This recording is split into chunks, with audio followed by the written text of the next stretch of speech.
Hey folks, Nathan here from Star Wars Beyond the Films, the Star Wars Time Like Gold, and the Star Wars Reports Rebels Roundtable, bringing you the last piece of the Wave 2 releases here for Imperial Assault.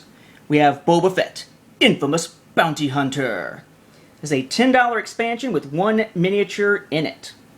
We'll start with the rule sheet, of course. Rule sheet breaks down what is in it, gives us a new skirmish map, Imperial Space Station.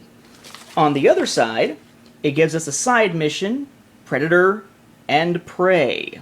Appropriate enough. The miniature itself, Boba Fett, nicely done. Nice action pose, good detail there.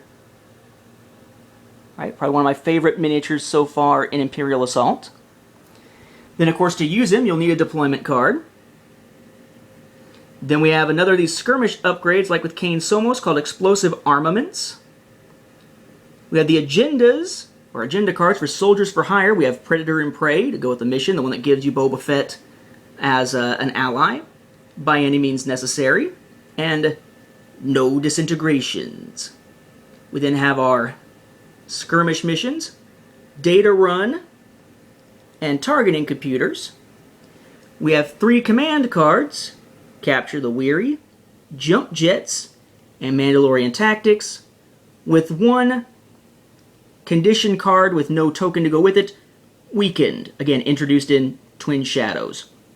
So again, just like with the previous ones, this is an oddity in that it's got this new game material. It's got new maps, it's got that new skirmish upgrade, new agenda cards, command cards, blah blah blah.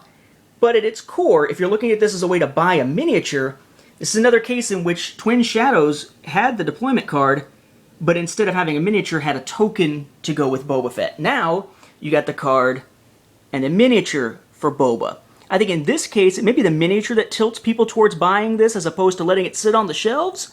But, again, the real value comes from the new gaming materials that you get, not necessarily for being able to play as Boba Fett. Because you could play with them before. You just couldn't use a miniature, you had to use a token. And for some, that's a deal breaker. So, use your better judgment. It's an odd wave, just like Wave 1 was odd. So maybe odd is becoming the norm for Imperial Assault.